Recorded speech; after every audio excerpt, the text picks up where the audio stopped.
দক্ষিণ চব্বিশ পরগনার ক্যানিং পূর্ব বিধানসভার সারেঙ্গাবাদ এলাকায় সভা হওয়ার কথা ছিল আব্বাস সিদ্দিকীর, আর তার পাল্টা হিসেবে কর্মী সভা থেকে সরাসরি আইএসএফ ও বিরোধীদের নিশানা করলেন তৃণমূল বিধায়ক শওকত মোল্লা। তিনি স্পষ্ট ভাষায় জানালেন, আমরা শপথ নেব যতদিন না ফুরফুরা শরীফে গিয়ে মাজার জিয়ারত করছি ততদিন ক্যানিং পূর্বে আব্বাস সিদ্দিকীর কোনো জায়গা থাকবে না। একই সঙ্গে কড়া চ্যালেঞ্জ ছুড়ে তিনি বলেন, আব্বাস সিদ্দিকীর যদি বুকের পাটা থাকে তবে আসুক, আর আমাদেরও বুকের পাটা থাকলে আমরা রক্ষা করব। বিজেপি, সিপিএম, কংগ্রেস একজোট হলেও ক্যানিং পূর্বে লক্ষাধিক ভোটে হারাতে প্রস্তুত আছি। পাশাপাশি রাজ্যের বিরোধী দলনেতা শুভেন্দু অধিকারীকেও কটাক্ষ করেন তিনি। শুনে নেওয়া যাক শওকত মোল্লা হুঁশিয়ারি সুরে কি বলেছেন। আজকের এখানে যে ভণ্ডটা আসার কথা ছিল, আজকে আপনারা জানেন আমরা মাজার জিয়ারত করতে গিয়েছিলাম ফুরফুরা শরীফে। এটাই ছিল আমাদের অপরাধ। আমার সঙ্গে 50 জন ছিল। এই ভণ্ডর জন্য, এই অসভ্য বর্বর বিজেপির দালাল এই আব্বাস সিদ্দিকীর মদতে সেদিন আমাদের দাদা হুজুর কেবলা, ছোট হুজুর কেবলা মাজার জিয়ারত করতে দেয়নি। শপথ সেদিন নিয়েছিলাম, ফুরফুরা শরীফ মাজার কারোর বাপের নয়, মাজার জিয়ারত করব। 26 সালে যেদিন ভোটে জিতবো তারপরে ফুরফুরা শরীফে মাজার জিয়ারত করতে যাব, তার আগে যাব না। তুমি আমার ঢিল মারবে, আমি তোমাকে রসগোল্লা ছুড়বো, এটা তো হবে না। আমি তাই কালকে বলেছিলাম যে যদি বাপের বেটা যদি হও, কত বড় হিম্মত, একবার ক্যানিং পূর্বে এসো, সুদে আসলে কোড়ায় গন্ডায় বুঝিয়ে দেবো তোমরা যে অপমান আমাদের করেছো তার যোগ্য জবাব তোমাকে পেতে হবে। আমি তাই আমাদের তৃণমূল কংগ্রেসের কর্মীদের অনুরোধ করছি, আমি বলছি চুনো চাঁদার কথা ভেবে লাভ নেই। এসব ছিচড়ে ইঁদুর, ছিচকে ইঁদুর এরা আসবে মাঝে মধ্যে। ছিচকে ইঁদুরেরা এরা কিচ্ছু করতে পারবে না এখানে, আমরা জানি। আমি এদের বলি, আর এদের একজন দাদা আছে শুভেন্দু, তার বলি, যদি বুকের পাটা থাকে, শুভেন্দু তুমি একবার এখানে দাঁড়াও না, দেখি নাকি তুমি মমতা বন্দ্যোপাধ্যায়কে হারিয়েছ। আর বুকের পাটা যদি না থাকে, তোমার দুই দাদা আছে নরেন্দ্র মোদী আর অমিত শাহ, যাদের পা হাতে প্রতিদিন তুমি প্রণাম করো, তাদের একবার এখানে দাঁড় করাও। যদি লেজে গোবরে না করে দিতে পারি, রাজনীতি করবো না, ছেড়ে চলে যাবো। কথা দিচ্ছি, এখানে ছিচকে দূরে দাম দেবেন না। এদিকে শওকত মোল্লাকে পাল্টা জবাব দিয়েছে বিজেপি। জয়নগর সাংগঠনিক জেলার সাধারণ সম্পাদক বিকাশ সর্দার বলেন, শওকত মোল্লা বিগত দিনে মমতা বন্দ্যোপাধ্যায়কে হুমকি দিয়েছিলেন। এখন সেই শওকত মোল্লা মমতা বন্দ্যোপাধ্যায়ের কাছে সম্পদ। শুনুন বিজেপির প্রতিক্রিয়া। শওকত মোল্লা বিগত দিনে মমতা বন্দ্যোপাধ্যায়কে হুমকি দিয়েছিল। সেই শওকত মোল্লা মমতা বন্দ্যোপাধ্যায়ের কাছে এখন সম্পদ। শওকত মোল্লার নেতৃত্বে আজকের ক্যানিং পূর্ব বিধানসভা, পশ্চিম বিধানসভা জুড়ে আর জঙ্গল রাজে পরিণত হয়েছে। সমস্ত সমাজ বিরোধী, সমস্ত দুষ্কৃতী, সমস্ত জঙ্গিরা এই শওকত মোল্লার নেতৃত্বে আজকের বুক ফুলিয়ে সমস্ত গণতন্ত্রকে আজকে হত্যা করছে। শাহজাহান শেখ মাফিয়া আজকের জেলের মধ্যে রয়েছে।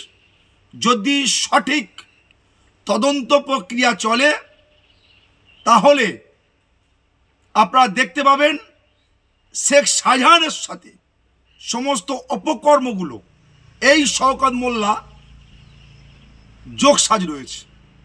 তাই শওকত মোল্লা আজকের যে ভাষায় হুমকি দিয়ে আর নিজের ক্ষমতাকে আজকের ধরে রাখার চেষ্টা করছে, সেটা গণতান্ত্রিক প্রিয় মানুষ, প্রশাসনিক আধিকারিকগণ যদি সঠিকভাবে তদন্ত প্রক্রিয়া চালিয়ে নিয়ে যায়, এই শওকত মোল্লা আজকের গ্রেপ্তার হবে, এটা নিশ্চিন্তে আপনারা থাকতে পারেন। তাই শওকত মোল্লার সমস্ত হুমকি, সমস্ত চোখরাগানি আমরা পরোয়া করি না, আমরা ভয় পাই না।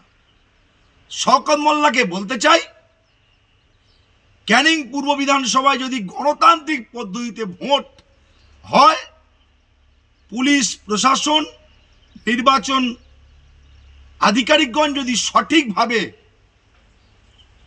সাধারণ মানুষকে আজকে ভোট দানের সুব্যবস্থা করতে পারেন, তাহলে শওকত মোল্লা ক্যানিং পূর্ব বিধানসভা থেকে ধুয়ে মুছে সাফ হয়ে যাবে। আমার সহকর্মী প্রসেনজিৎ সাহা তার প্রতিবেদনে কি বলেছেন এই বিষয়ে শোনাবো।